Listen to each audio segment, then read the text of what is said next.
Sur cette vidéo, nous allons voir comment est-ce que la recherche vectorielle peut permettre d'améliorer l'expérience utilisateur pour une plateforme e-commerce et éventuellement générer plus de traction.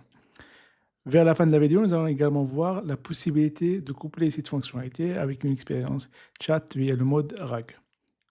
Cette vidéo sera une démonstration rapide pour le moteur de recherche Elasticsearch, mais avant cela, nous allons poser plus de contexte. Et il y a quoi de mieux pour poser le contexte que le débat éternel entre le pain au chocolat et le chocolatine? En France, ce débat sur le nombre de produits divise la population en deux camps. D'un côté, on a les bleus qui l'appellent pain au chocolat, et d'un autre côté, on a ceux qui l'appellent chocolatine. Ce qui semble ne pas être un problème au premier abord, devient problématique si une boulangerie souhaite commercialiser ses produits en ligne. Imaginons que cette entreprise opte pour une base de données analytique, il y a alors un risque. Si les descriptions des produits sont rédigées uniquement par les bleus, il est fort probable que le mot chocolatine ne figure pas dans la description de ces produits. Dans ce cas, si les deux utilisateurs tapent pain au chocolat et chocolatine respectivement, ils auront des réponses qui sont différentes.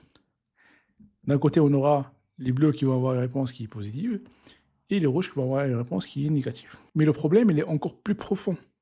Il ne s'agit pas seulement de la question chocolatine versus pain au chocolat, mais aussi des fautes d'orthographe, d'autres appellations possibles, etc. Résoudre ce problème avec une base de données qui est analytique, classique, peut être complexe et exiger beaucoup plus de ressources et impliquer une marge d'erreur qui est très élevée. La solution alors, c'est de trouver un dénominateur qui est commun, qui est les vecteurs mathématiques dans ce cas-là, qui seront stockés sur une base de données qu'on va appeler une base de données vectorielle.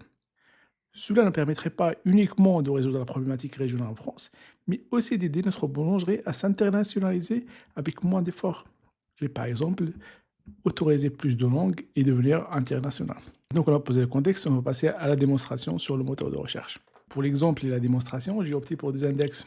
Un premier qui va être boulanger 1.0 et un deuxième qui va être boulanger 2.0.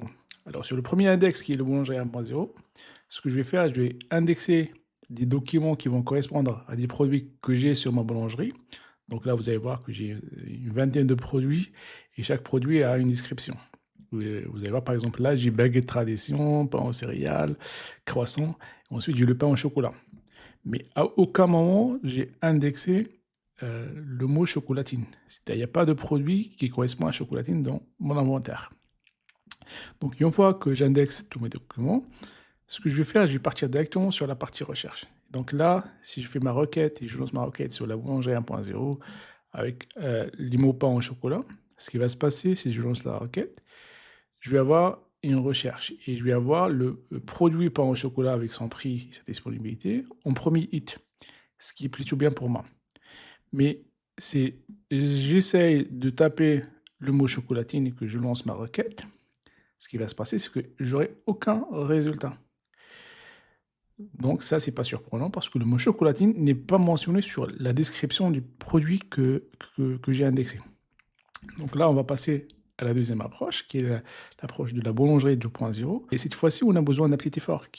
On va déclarer un champ qui va être le champ sémantique. Ce champ-là, c'est le champ qui va abriter le sens de nos documents. Donc, et pour faire ça, on a besoin d'un modèle machine learning. Ce modèle-là, c'est un modèle d'embedding qui va traduire notre texte à des vecteurs mathématiques.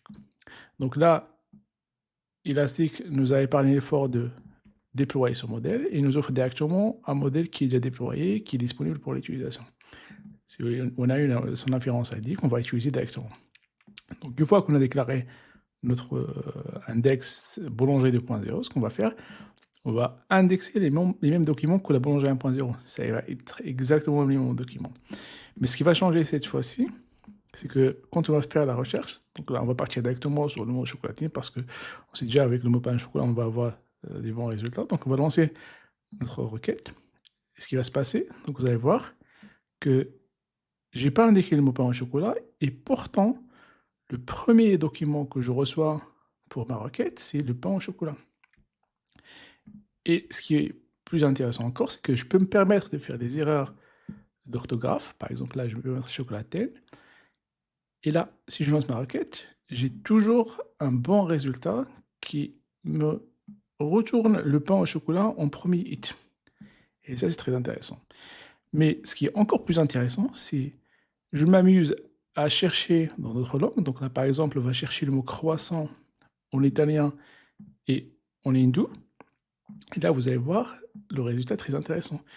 J'ai cherché le mot cornetto en italien et pourtant, j'ai le mot croissant. J'ai un article qui correspond au croissant dans mes recherches.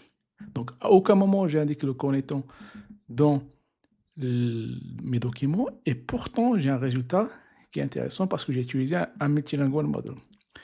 Et ce qui est encore intéressant, c'est que je peux utiliser une autre langue qui a d'autres caractères et vous allez voir que j'ai toujours le mot croissant qui m'est retourné. Ça, c'est top. Mais si on le couple encore avec un LLM, vous allez voir que l'expérience devient très intéressante. Si là, je m'amuse à écrire une phrase en plusieurs langues, je vais voir par exemple « Hola en chocolatine ».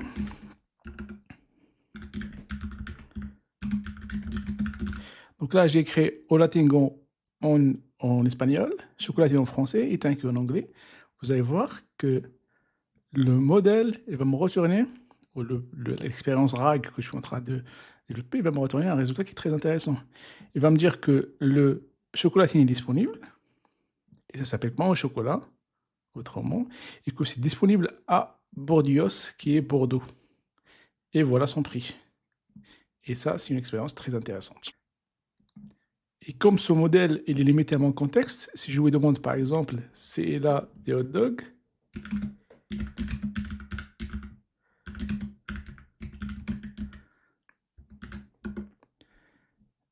et il va me répondre en français cette fois-ci, il va me dire qu'il n'a pas de hot dog parce qu'il est limité au contexte de ma boulangerie.